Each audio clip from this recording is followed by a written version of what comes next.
Crossing the Divide, written by RFNAG. Chapter 3. When worlds collide. While nerve-wracking, the flight to the smaller group of clouds had been short and successful. They were perfect cover, being the large fluffy clouds that look like sheep's wool. Being on the shaded side of the cloud, and with just our heads peering out from the cloud, we could quickly duck into the cloud if we thought anyone might be looking at us, or in our direction. It was chilly up here, and I was glad that I bundle up warmly whenever I go flying with Toothless. My hands were feeling achy and the wet chill in my face was feeling rather numb, and my nose was pretty ruddy due to the prolonged exposure to the cold air that was up here. I love looking at these large puffy clouds, floating high above the earth, removed from the troubles and cares of mortals. And the play of light upon these clouds is awe-inspiring and beautiful, and yet at times fearsome and terrible as well. How the tops glow in whites and cream colors, while it progressively gets darker, until it is like a charcoal, or sometimes even as black as midnight, depending upon the weather and the time of day. The sound of the ocean wind, the cries of seafaring birds such as seagulls greeted my ears, as well as the sound of Toothless wings flapping, a constant FWOOMF apostrophe that I've learned to tune out, due to how familiar with I have become. Toothless and I were hovering just on the inside edge of the clouds we had flown towards, though my head was barely poking out of the top so I could catch a glimpse of the city that we were nearing. For once, it was as if the gods were smiling on us, since the cloud group was not only higher than the suspected city, but it was also aiming to pass directly over the city. Of course, it would take a good while before we were actually above it, so for the meantime, I continued to look at the upcoming city from our current spot. Perhaps there was a chance that we could be accepted as normal beings instead of the previous two encounters. Being treated as a monster, a mistake of nature, each experience scarring my heart and soul. It robbed from the joy of exploration, of encountering new peoples and cultures. From what I could see through my spyglass, there were massive building-like structures made of clouds, along with what appeared to be roads, and smaller buildings. They looked like someone had taken a large amount of cream and using utensils, carved away the unwanted extra. They had the same appearance and like behavior as untouched clouds, which was why I thought they must be made from clouds, though I'd be very interested to know how they could get them to retain their structure and not become like a natural cloud form. Not only that, but there were people walking amongst the clouds. Well, people was a loose term. I could see others that looked extremely similar to the griffins from before, as well as another type that looked like griffins but were different. Finally, there seemed to a third type of cloud-walking animal, though this type looked closer to the deer that I had seen before, except there were a few major distinctions. These new ones looked closer to miniature horses that had wings on their sides, and varied in many different colors. Of course, by many I meant a whole mess of different colors. The deer folk that I had met were mainly the same, hardly ranging in colors outside of browns, grays, and some blacks. These new winged horses were by far the most colorful thing I had ever seen, well outside of a few dragon species. Either these winged horses could easily escape from predator species, or their meat must be really poisonous or something. I could only shake my head at how contrary their coat colorations were from those of the horses and ponies of Norway, Sweden and Denmark. I bet if I looked long enough at the city, I would have seen one of each color imaginable, but something else stole my focus away. Somewhere in the distance behind us, I heard an extremely loud bang. One that seemed to resonate across the entire ocean, or at least that was how it felt. A sudden shockwave almost pushed me off of Toothless, but my saddle luckily kept me on him. Whatever this bang was, it warranted a little investigation, aside from just spying from the clouds. At first we turned to face the direction it came from, my eye still peering through the spyglass. I was about to tell Toothless to take us over to where it came from, but I caught something in the field of my vision, something that should have been completely impossible. There was a blue-winged horse flying directly at the cloud we were in, not to mention it had a massive rainbow trailing out from her. I couldn't have dreamt this even if I had tried. Take us into the cloud. I quickly shouted to Toothless, worried that we would get seen by the winged horse. He nodded immediately before swooping lower until we were completely hidden in the clouds. It became darker, as less light penetrated through where we were. It was eerily quiet, aside from Toothless wingbeats and thundering of my own heartbeat in my own ears. With the chilly water in the cloud, I began to regret not bringing anything to protect my hands and face. The cold pierced to the bones, as my hands ebbed and I gave a mighty sneeze from the chilly cloud tickling my nose. My body was tense, ready to respond to anything that might happen, at least until the blue-winged horse passed by. Why was I worried about a single winged horse? In reality I wasn't worried about that single horse, I was more worried about that horse telling the entire city of our presence. The village was isolated enough to be of little risk, and I couldn't control the encounter with the griffins, but an entire city, who possibly feared dragons, hunting us down could become a major problem. We continued to hover in the clouds, constantly looking in the direction of where the horse was coming from. Toothless was on guard, probably feeding my sense of urgency and worry. I on the other hand was praying that the horse would be smart enough to just fly around the clouds. Though I wasn't sure exactly who to pray to in this situation, since there wasn't exactly a god for being passed over by flying horses, maybe Thor and his lightning would work. Time seemed to stand still for a brief second as my current worst fear materialized from out of the cloud cover. It was hardly enough time to move, and unfortunately the blue horse was currently on a direct flight path with me, not Toothless but me. Toothless was all I managed to get off before the collision knocked me clear off the saddle, despite the belts holding me on. They had snapped completely with the force of the impact, while I was lucky that I couldn't feel anything broken. Though I still had more important things to worry about, such as falling to my death from the middle of a cloud.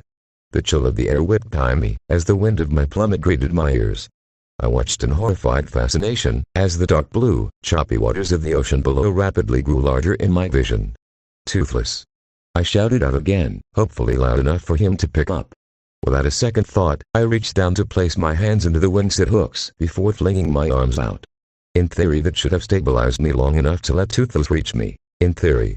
In reality, the left wing of the suit had been torn, from what I was not sure, but I knew that I could only fix it if I didn't die. Despite the extreme wind whipping past my face, making it hard to concentrate, I forced myself to focus on flipping myself around so that I was looking back up at the cloud that was, without a doubt, slowly growing more and more distant. It was a little bit of a struggle to do so, but I eventually was able to position myself so that I was no longer looking at my impending doom. I was about to shout out once more, but my cry would have been unnecessary, for the moment I opened my mouth, I saw Toothless break from the clouds, aiming himself downward with wings tucked in to hopefully reach me in time. A glimmer of hope in the form of the massive black dragon was all I needed to cease my worries. This had happened before, but as long as Toothless knew where I was, we would both make it out of the peril. Though the worries continued once more when I saw a second thing shoot out of the bottom of the cloud. I couldn't see it right off the bat, but the more I focused, the better it came into view. That blue-winged horse was trying to catch Toothless, and it was actually getting pretty close. I reached up an arm to point behind Toothless, hoping to get his attention. While successful initially, the fact that the horse was no longer behind him but instead plummeting side by side with Toothless caused my gesture to be futile. Toothless's eyes widened briefly before narrowing into a look of pure contempt. I don't know if the horse saw it coming and couldn't react in time, or Toothless had caught it by surprise, but the moment it was even with Toothless's wing, my friend shot one of his wings out, smacking the horse out of its dive. The horse went flying and I tracked it for all I could before I felt myself land on the solid back of Toothless, knocking the wind completely out of my lungs. My eyes quickly glanced to his tail, noticing that it was locked in its open position, giving Toothless the ability to fly on his own. My mind blanked briefly before recalling that I had locked it there when we were hovering. I let out a deep breath, my eyes closing blissfully, before shooting open as I remembered that Toothless had hit that winged horse pretty hard. My eyes searched the local area, the crashing waves among the cliffs nearby or the turning open sea proved to have no sign of the horse. Though, along near the edge of the cliffs were what must have been anchored rafts about every 5 vika. They looked like they'd make very useful rescuing platforms for anyone unfortunate enough to fall into the waters near the steep cliff face. At first I was a little worried that we had killed it, but had to quickly put those thoughts to the back of my mind. If one of those griffins had been from the city, and they'd found out that we had hurt a possible citizen, we had to get out of the local area and into a place to lay low for a bit. Let's get above land level, Toothless, and find some place to sit down, preferably some place that is concealed. Toothless let out a little bit of a whine, most likely wondering if I was okay. I just patted him on the head, nodding at his worried eyes. He took my answer with a large smile before facing back forward to focus on flying. I was okay and it was all thanks to Toothless, but I still couldn't help but wonder what happened to the blue horse. Not to mention how that they could even be close to as fast as Toothless, though it was during a dive so it was easier for a smaller object to cut through the wind at higher speeds. I bet those small wings couldn't hold up against a Night Fury during an actual flying competition. I bet that horse found out the hard way that a Night Fury's wings hold a lot more power than their size shows. Too bad we didn't make better contact, griffins, deer, and night horses. Who knows what else there is in this new world, I said before focusing on finding a place to have Toothless set us down. CDT Rainbow-CDT. I had been participating in the 73rd Global Endurance Race, and had been smoking the competition since no other flyers were capable of making sonic rainbows. But when I have this much awesomeness, coolness, and ridiculance contained in a single body, sometimes I just have to release it all, otherwise I might burst if I tried to contain this much awesomeness, coolness and ridiculance. Anyways, it was a lovely day for flying, as the winds were gently blowing in an easterly direction. The large cumulonimbus clouds slowly drifting across the sky, the tops glowing in brilliant whites and gentler cream colors, while the underbelly were darker grays and charcoal blacks. The sensitivity of my wings and feathers provided sensory feedback. I could tell how strong the wind was blowing, which direction it was blowing, barometric pressure, humidity, if there were any possible atmospheric ionic charge, and dew point. The oceanic wind could provide some resistance once a certain speed was reached, which meant that the flyer would have to fight the wind, well, more so than usual, since the race was a mostly westward fly path until some place that is east of Cloudland. I was never that great with geography, I just followed the general instructions. I never told an iPony that I could easily calculate the multiple weather-centric measurements. I didn't want to look like an egghead after all. Twilight would have a field day if she knew that I could do all of that off the top of my head. Anyways, I noticed a group of clouds ahead of my fly path, but because I was an ace at weather manipulation and cloud busting, I knew that these clouds weren't going to hinder my pure awesomeness. I pierced the first several clouds, my speed and the resulting sonic boom completely destroying the clouds that I was flying through. What I wasn't expecting though was that the next cloud outer had some pony in it, because I flew headfirst into something really solid and not at all composed of cloud. I was grateful that the racing management and sponsors required that we wear special flight helmets in the event that something like this happened. Because of the speeds that I was flying at, I could have knocked myself unconscious, or even died. Needless to say, I was pissed that the security teams failed to get whoever that pony was in the cloud off the racing track, but that wasn't the most pressing issue. The collision had stunned me enough that I found myself dropping like a rock. I started flapping my wings, as I took note of my present condition, and that I hadn't broken any of my wings, or broken any of my primaries. Still, I knew that I was going to have to land and send up a flare, so I could get checked out by the medical teams that were positioned about every checkpoint or so. As I plunged out of the bottom of the cloud, I spotted a strange creature falling towards the ocean.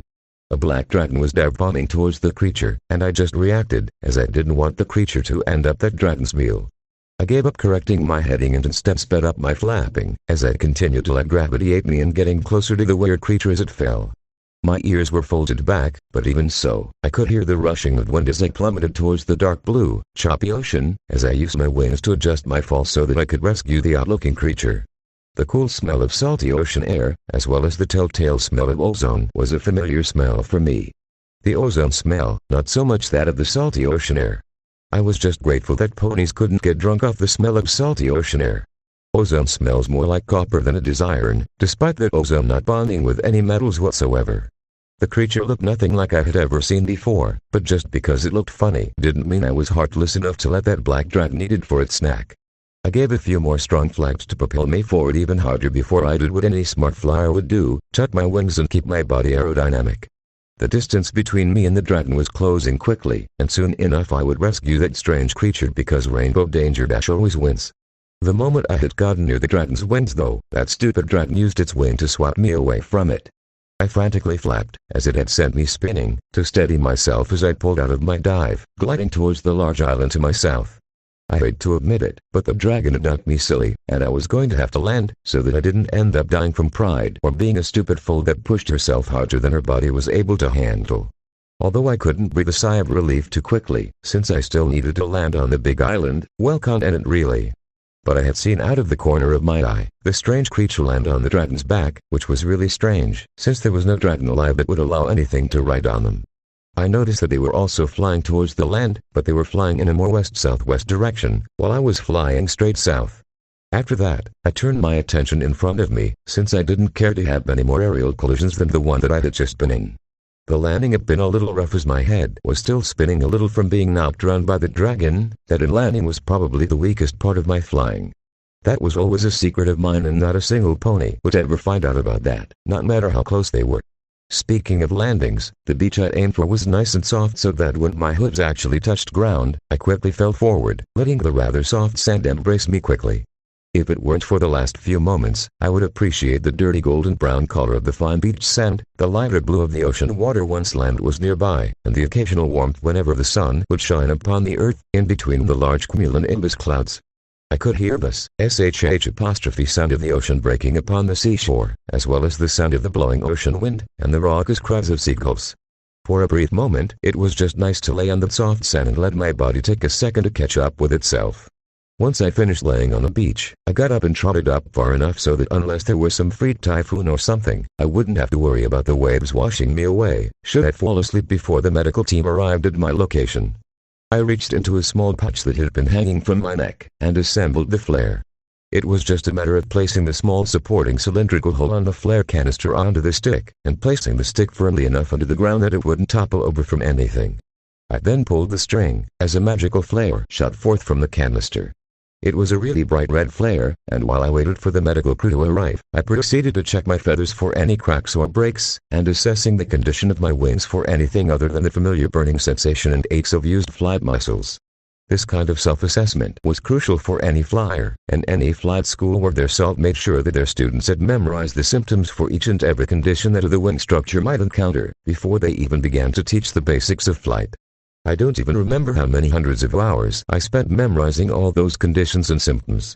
But at moments like these, being able to correctly self-assess one's own body could mean the difference between soaring through the skies and being as ground-bound as the non-pedesty ponies.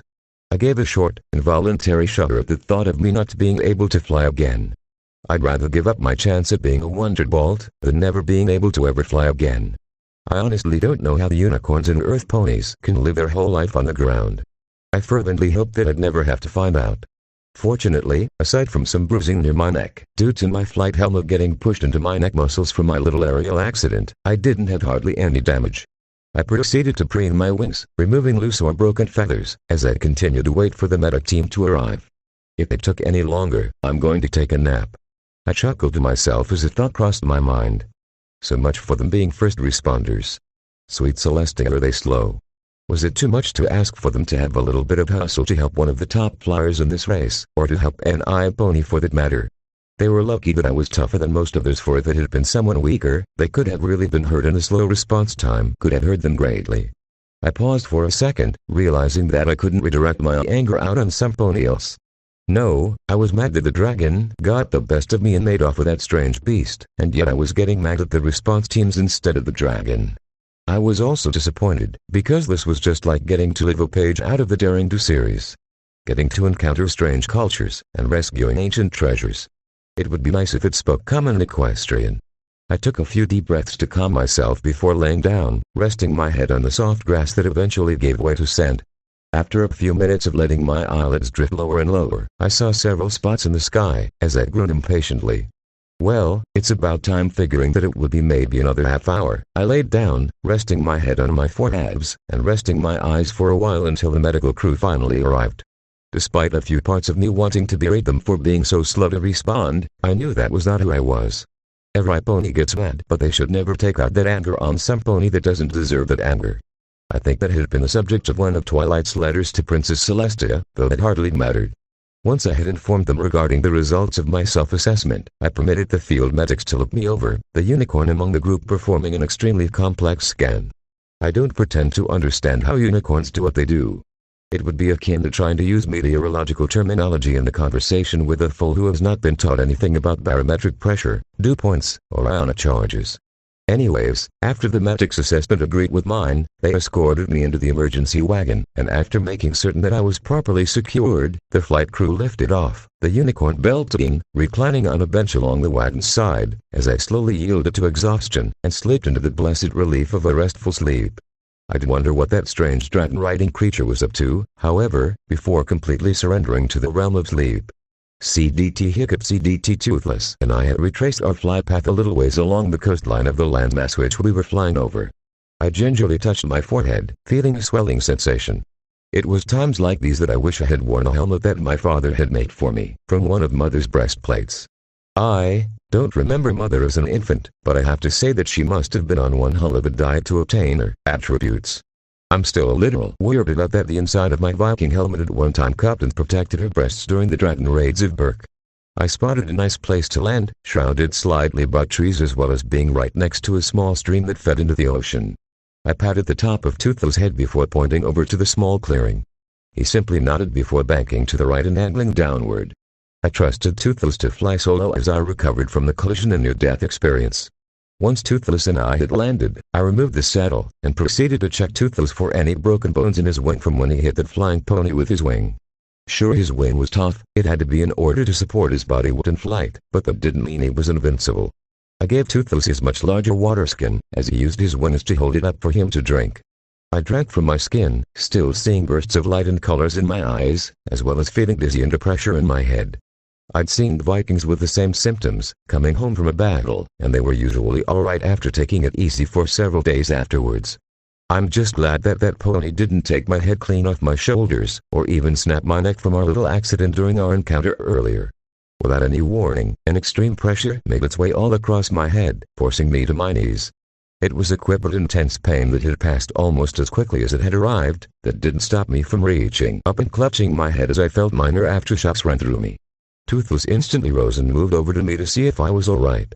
I reassured Toothless when he saw me sink down, as though my head hurt. "I'll be okay, bud. I just need to rest a little while, and not push myself too much." He appeared to accept my reassurances with reluctance, and opted to curl up around me, as I reclined against his warm body. I rummaged about in one of the rucksacks and extracted several new harness straps, to replace the ones that broke. I had encountered similar situations before, and so made sure to keep extras on me, whenever Toothless and I would go adventuring. Unfortunately, the torn gliding membrane on my suit was going to require a larger patch of leather. Considering the number of intelligent races that I've encountered, I wouldn't be too surprised if the cows could talk too. That left me with two options. 1. I could return to Berg, procure the necessary materials to repair my gliding suit, or 2. I could attempt to procure similar or new material with similar properties that my Lego glide suit is. As disappointing, returning back to Berg seemed the surest option. I had become quite fascinated with all the different talking species that I had encountered since our explorations of the lands beyond the Wall of Clouds. I decided to wait until the cover of night before flying back on the course that we had came from. It should still be in the early morning by the time that we traversed back through the dragon's territories.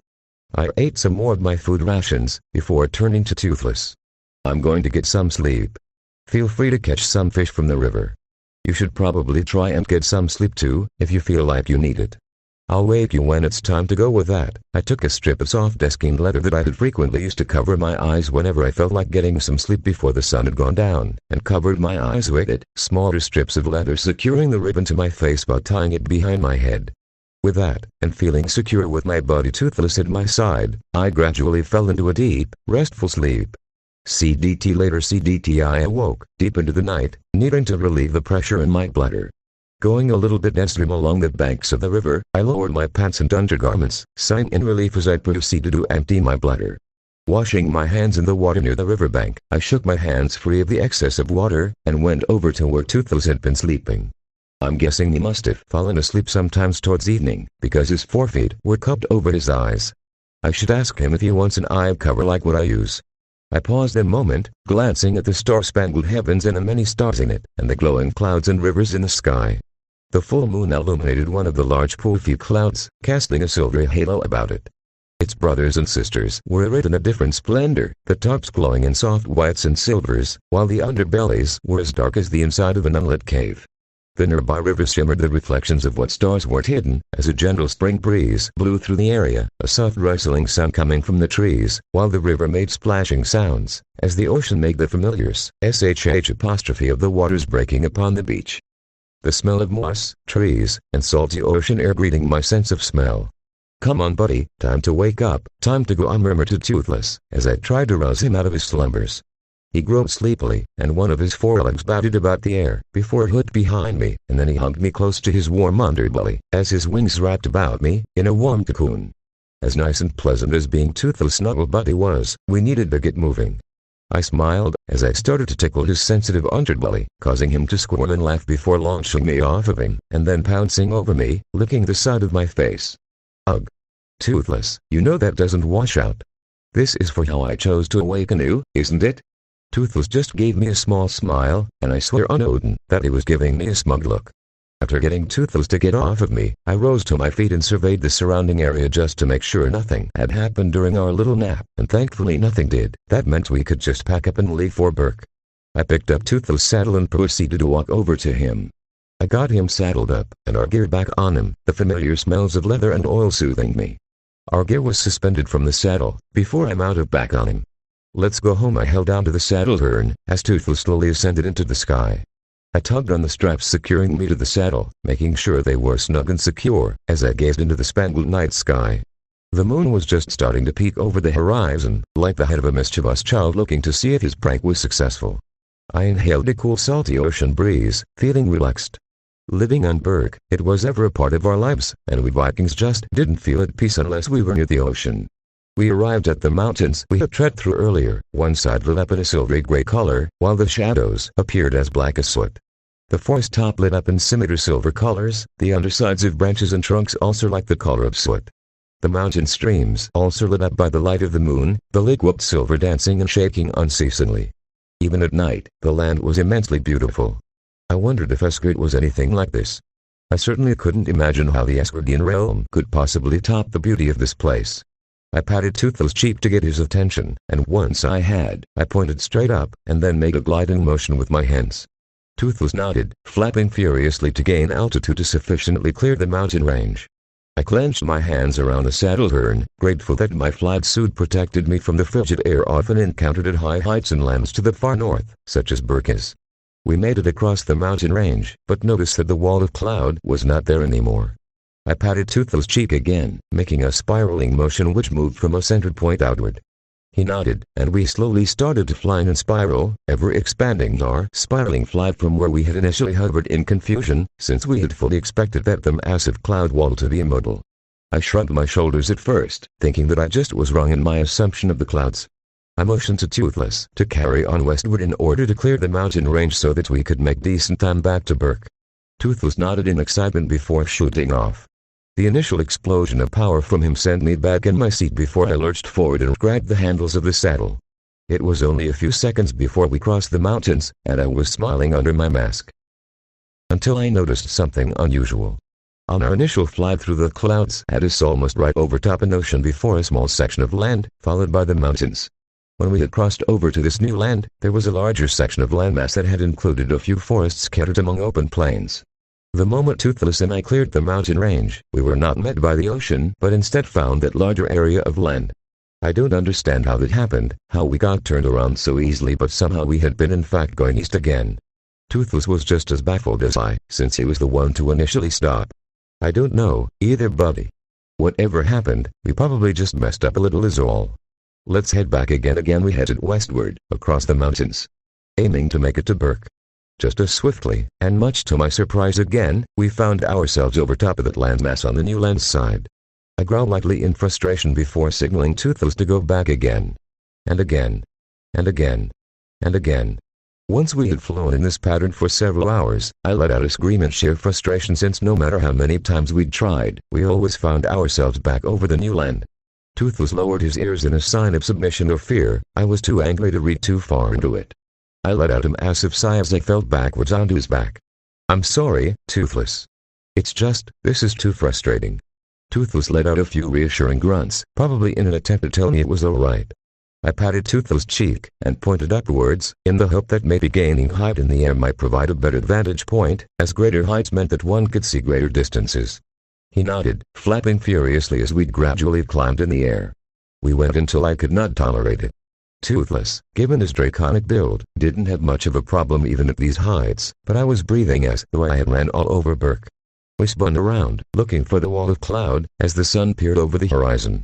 It was a breathtaking sight, as clouds transitioned from dark blues and blacks to purples, reds, pinks and oranges. I spotted the landmass we had journeyed from and pointed to it, while making the gliding motion. At the heights we were at, I fully believed that we could glide across the mountain range, without being spotted, or if we were, being mistaken for PSST, strange creature.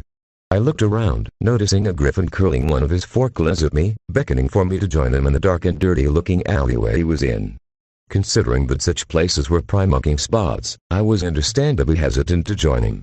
Sliding my flame sword out of its sheath but not igniting it, I cautiously moved forward, ready to react to any quick movements, real or perceived. "Put that away. If I had intended to hurt you or rob you, you'd be that quick as you please," the griffin growled, sounding rather displeased. I shook my head. "I'll just keep them out, for a means of defense, but with those talons."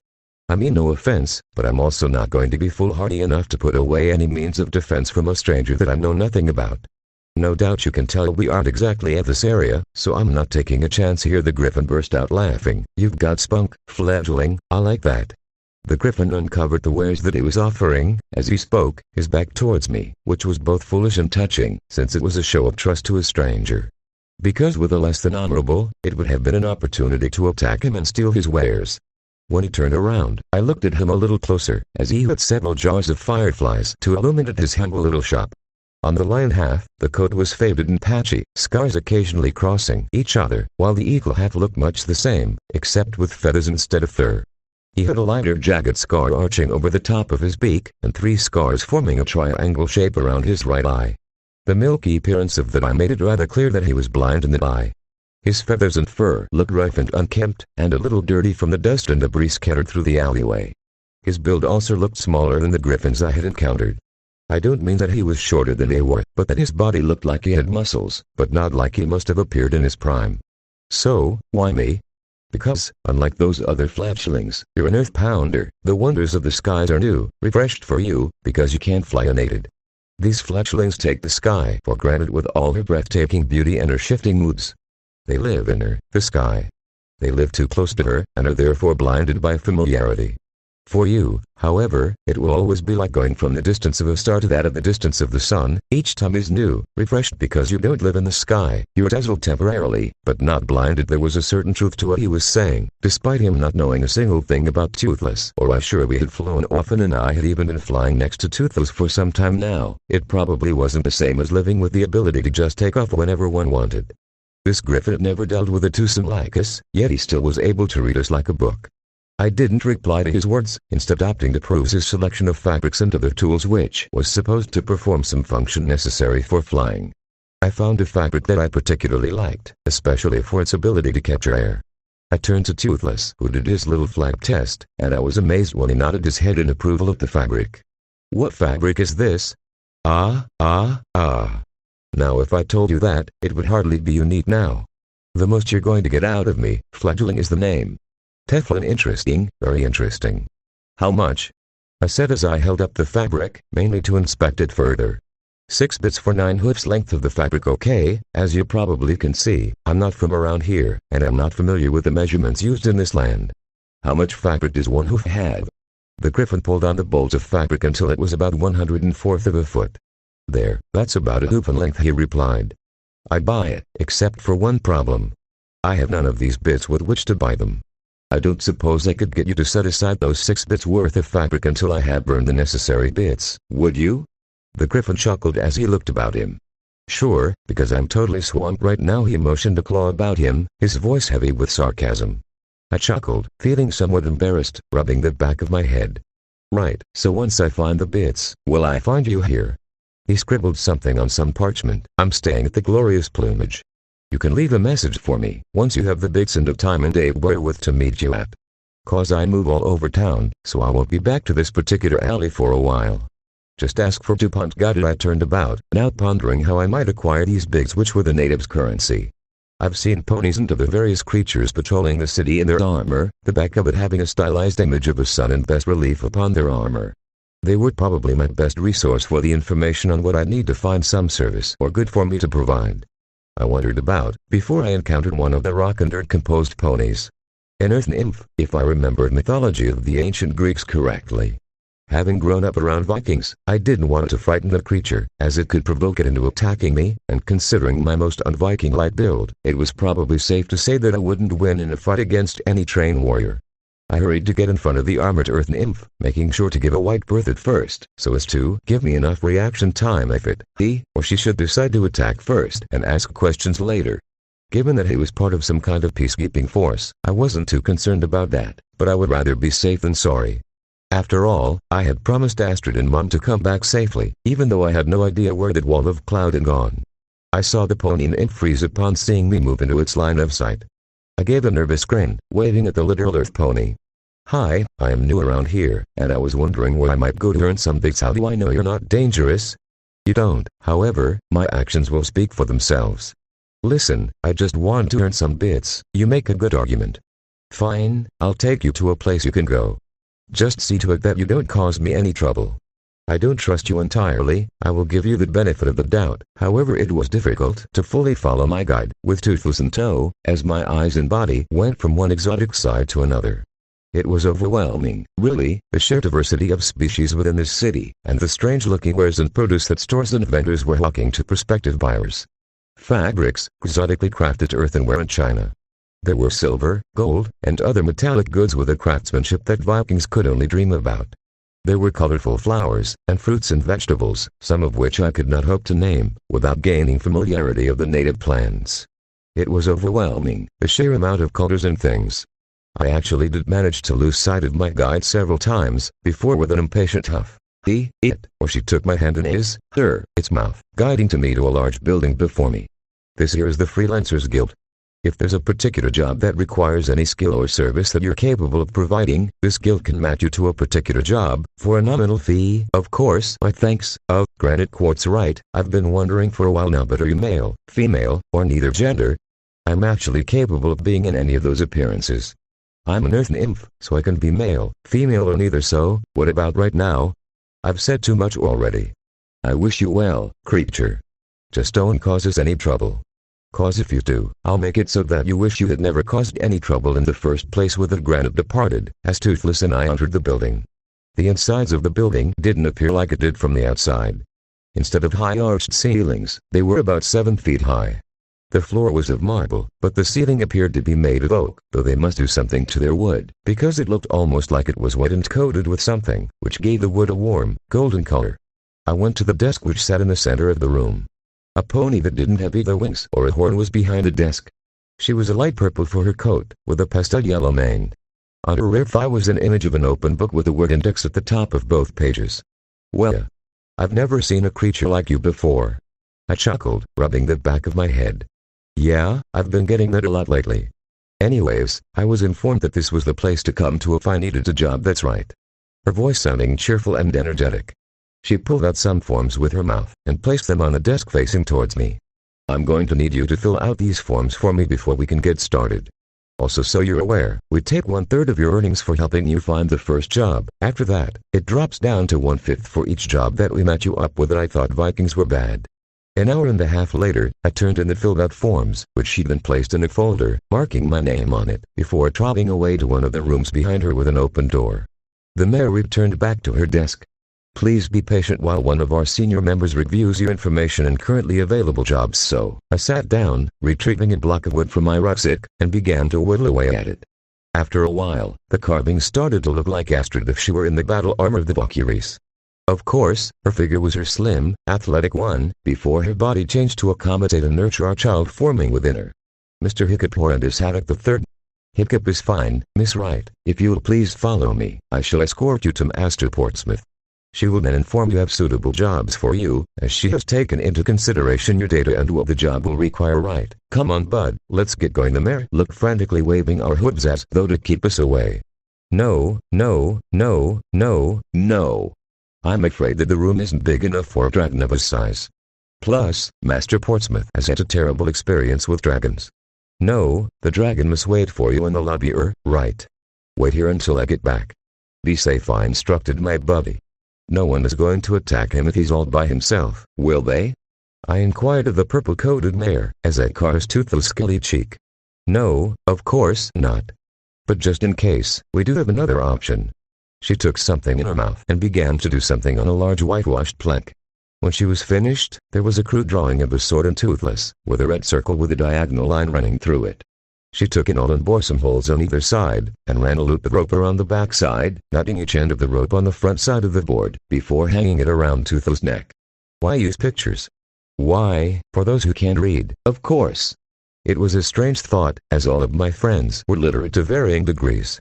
Some excelled at it, such as Astrid, Fischelks and myself, while others would prefer to engage in more Viking-esque activities. Well, when rough and tough weren't trying to one-up each other in who could endure the most painful things in the most visually appealing ways, or Snugglet wasn't busy singing his own praises, that is. Once the sign was suspended around Toothless' neck, I followed the mayor as she led me to an office, and sweeping our hoop in a gesture to enter the room. I was greeted by an elderly reindeer female. She had a dark pink wrap wrapped around her neck, which had white flower petals pointing towards the center of each flower interspaced evenly along the entire length of the wrap. Lower down, there was a blue wrap, like the color of the darker blue part of the sky during the day. Her coat was like a cinnamon brown, while her underbelly was a light cream color. Hiccup. The doe inquired, her green calcite-colored eyes looking me all over, as I entered the room. Yes, Master Portsmouth. Yes, taking into consideration that you're teamed with a fast and agile dragon, and that you appear to work well together, you have several options that I see. One is as a trader escort, where you will guard them from thieves, brigands and dangerous creatures. Another is as a bodyguard for VIP that can fly, or using aerial means of conveyances. And another is as a guard for the global endurance race that is currently taking place. Well, I think that the one as a guard for the race would be an ideal beginning job for Toothless and I to cut our teeth on. Doesn't that hurt? What? Oh no, we aren't going to actually cut our teeth.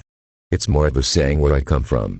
It means that it's a good task for our level of experience to gain more experience, which can help us be better at our job and make more and different kinds of jobs available as we continue to gain experience. Alright, I shall notify the appropriate authorities regarding your decision to take on the job as a racing guard. What's the best way for us to get in contact with you? She inquired. Well, having me come to this place would probably be the best, since I'm not all that familiar with the layout of the land, or its landmarks. Right, then please come back here tomorrow afternoon at around 1400 hours so that you can meet up with your employer and begin your duties. I looked at her in confusion, not understanding what she meant. I don't know what time you're using, she sighed. What increment is your day divided into? We divide the day into 8 segments so that they would be the fourth part of the day measurement. Master Portsmouth calculated and adjusted some things by drawing 2 representations, one of which was divided a circle into 24 segments, while 8 of the lines were emboldened in a black charcoal. Do you have a name for your 5th part of your day measurement? It's called Undern. Okay, so come here about halfway between Midday and Undern. Yes, Master Portsmouth. She held out her hoof, while I looked at it, before grabbing it in my hand and shaking it. This got me a strange look, however, and instantly I knew that I had done something that was not a part of their customs. Did I do something wrong? Oh. I was just expecting you to curl your paw up into a fist and bump it against the bottom of my hoof. That's a pretty universal greeting wherever you go, except solely in the Griffin Kingdoms. Well, what I just did is how my people greet each other in my land. As you can probably tell, I'm not from around here. The doe snickered at this. Yes, I gathered that. Though I hope in the future you don't run into others that are less tolerant of foreigners. I hope so too, I said before I bumped her hoof in the proper way. Until tomorrow, Master Portsmouth. Take care. Hiccup, she said as I exited the door. Now all there was to find a place to hunker down until tomorrow. After gathering Toothless, of course. Hopefully he wasn't too displeased with me leaving him behind like that. CDT. The next morning. CDT. I had a relatively restful night, though given that I had not yet been paid for taking on a guard job, Toothless and I ended camping some miles outside of town. It wasn't much, but we could easily make do, and as long as we were not bothered, then who was I to complain?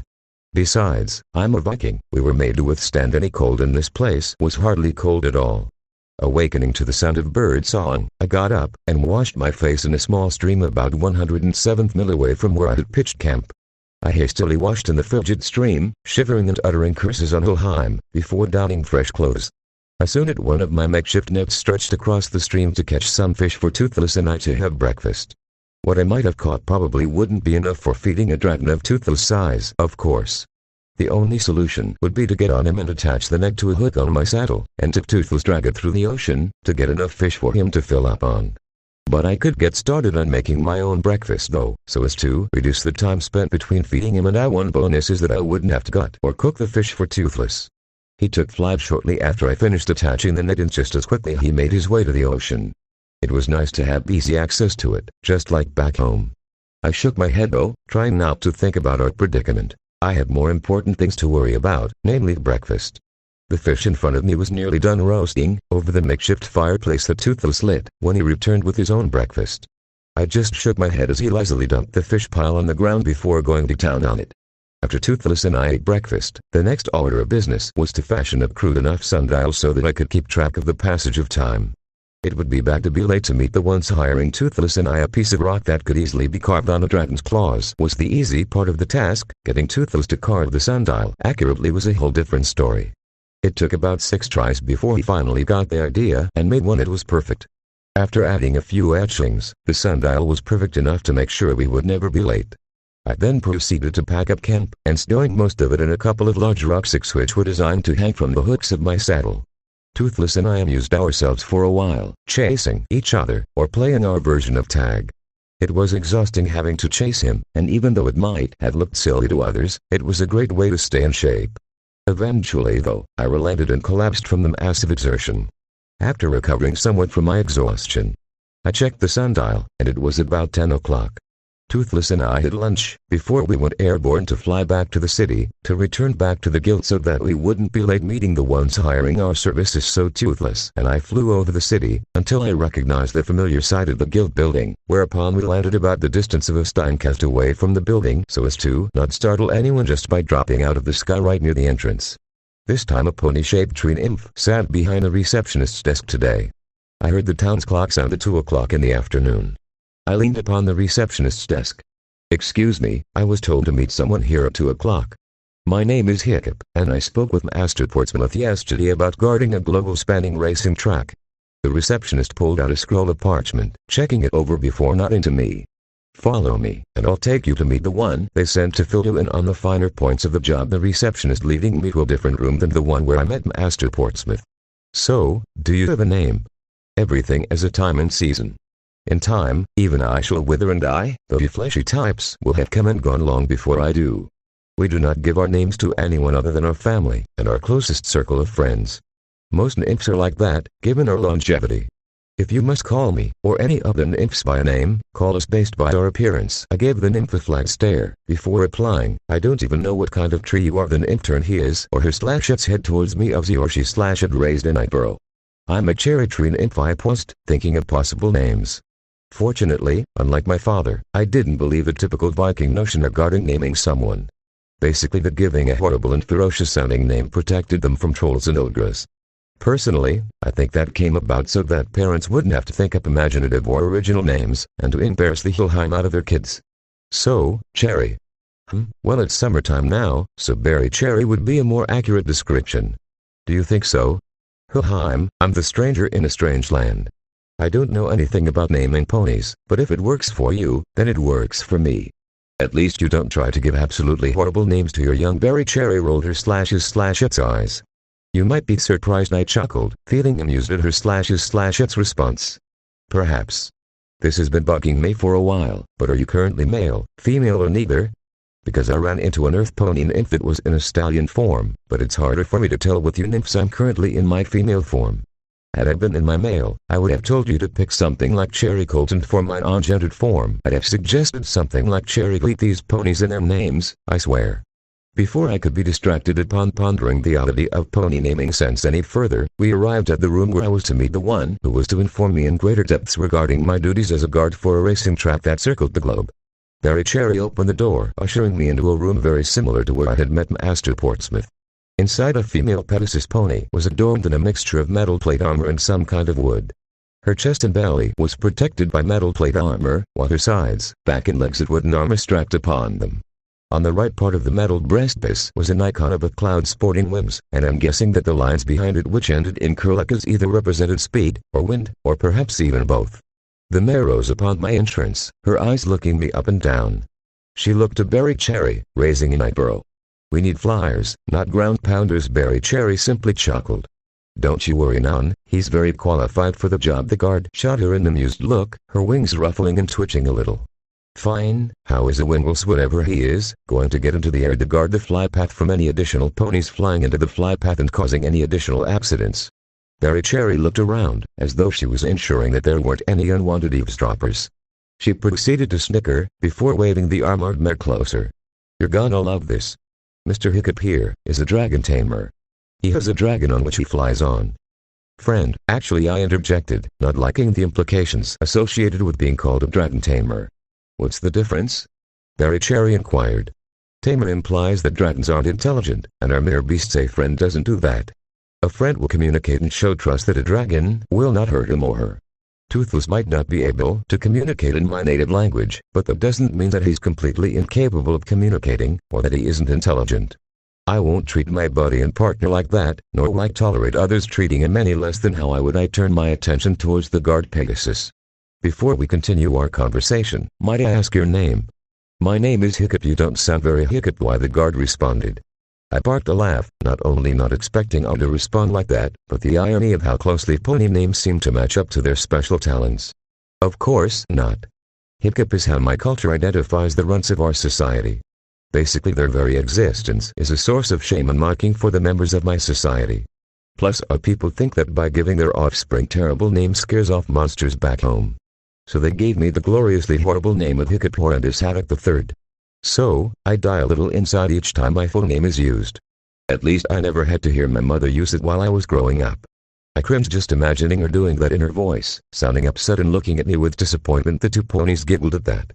I rubbed the back of my head, a gesture of my embarrassment. Well, it seems that there are some things that are universal, regardless of culture, the guardman replied. I grinned sheepishly at her. So, I still don't know your name, Miss Guards. I saw an opportunity to tease her a little and decided to go with it. What about the fur? No, Zephyr. Zephyr is my name. The fur. That's a strange name for a pony. No, Zephyr, as in the wind. What does the fur have to do with wind? My name doesn't have anything to do with fur. It's Zephyr, a word to describe a type of fur movement, I chortled, giving her a large amused grin. I knew that. I was just teasing you. She then proceeded to voice her frustration in an animalistic growl, glaring at me out of the corner of her eye, as she trotted back and forth before me, with her nose pointed skyward. Berry Cherry giggled, before pushing at me with one of her forepaws. You're incorrigible. I got to get back to the receptionist desk. You two behave yourselves now. I wasn't sure if she was implying something, that she was imagining things which weren't ever going to happen, or what, so I opted to give her a thumbs up, before realizing that to a pony, they might not understand what such a gesture meant.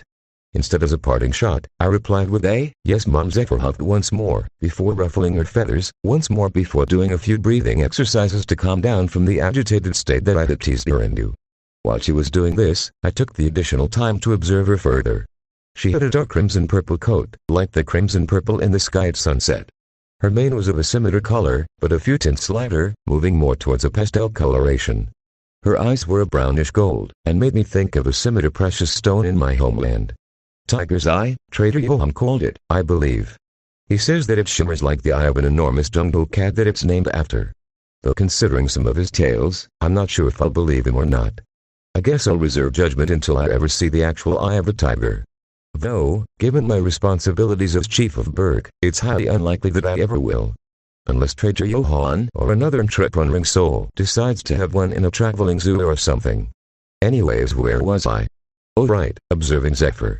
Now I'm no horse whisperer, but she had a slightly more muscular build than Berry Cherry did. But she wasn't overly muscled. She had the body that balanced speed with strength.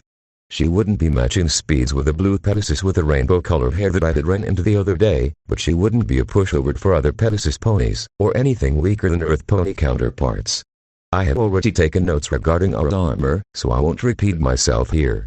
I don't know if she was considered an attractive mare, since I lacked knowledge of the pony's culture and didn't know what these ponies considered feminine beauty. Not that it mattered, since I was happily married to Astrid. Talking to them was weird though, since if you ignored the bodies they were in, they could have easily passed for humans.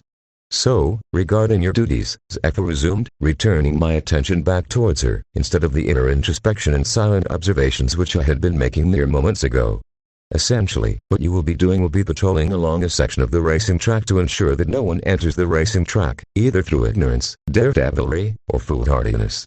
We've already had one accident yesterday, according to one of our racers, and the one responsible for guarding the section of track has been punished appropriately for her failure to show up for her shift. What if there is an accident? What should I do then? If your dragon is capable of saving the both of them, then try to do so, or save whomever you can. If you need the nearest medic team, you will be provided with a small sack of non-magical flares. We tend to have a combination of aerial guards and grounded guards, such as earth ponies and unicorns, just in case we need to be ready for whatever possibility.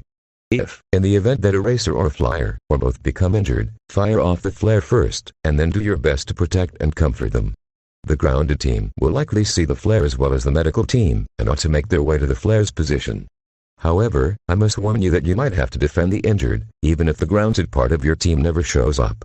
We do try to ensure that such events are highly unlikely to happen, but, well, there are bound to be slip-ups and oversits, with an organization as large as ours. I'm telling you this so you won't be blindsided in the eventuality that your grounded team doesn't show up. You'll probably get an unicorn, since you probably fulfilled the Earth Pony qualifications, while your dragon fulfills the aerial support aspect she paused, before continuing. You'll likely be outfitted with a wooden shepherd's crook. Now I want it to be known that violence and force are only to be used as a last resort, when all other attempts fail.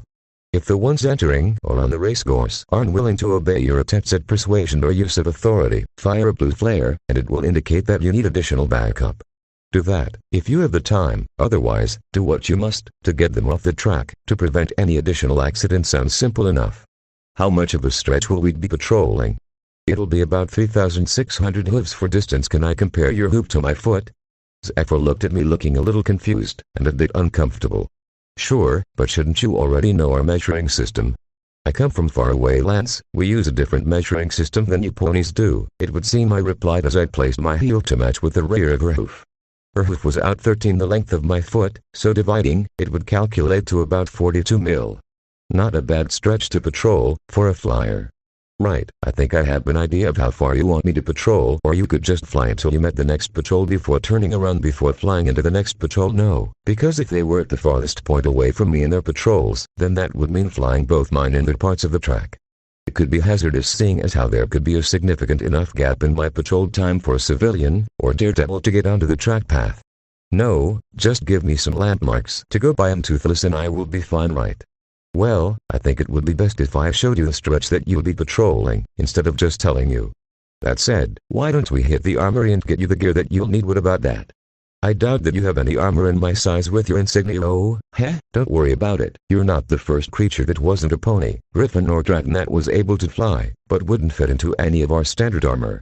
What we do then is simply have the creature that is working for us to cinch some belts over their armor which has our insignia on it. Simple, and then it gives them the authority necessary to execute their jobs, excepting matters wherein the Royal Guard is required, or whatever that nation has as a policing force. Royal Guard acts as both policing force and military for the land of Equestria. I just used it as an example, because my native country is Equestria. Needless to say, I was immensely amused at the horse puns which she seemed to be oblivious to. I could feel myself grinning as we exited the room, I holding the door for the lady as my body shook in silent laughter.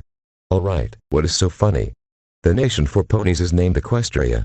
That's right, she replied, tilting her head to the side, obviously not understanding my mirth regarding their country's name.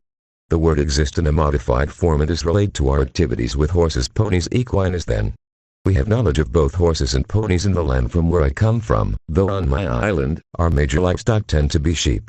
At least we don't have to worry about dragons coming back and carrying off our sheep usually.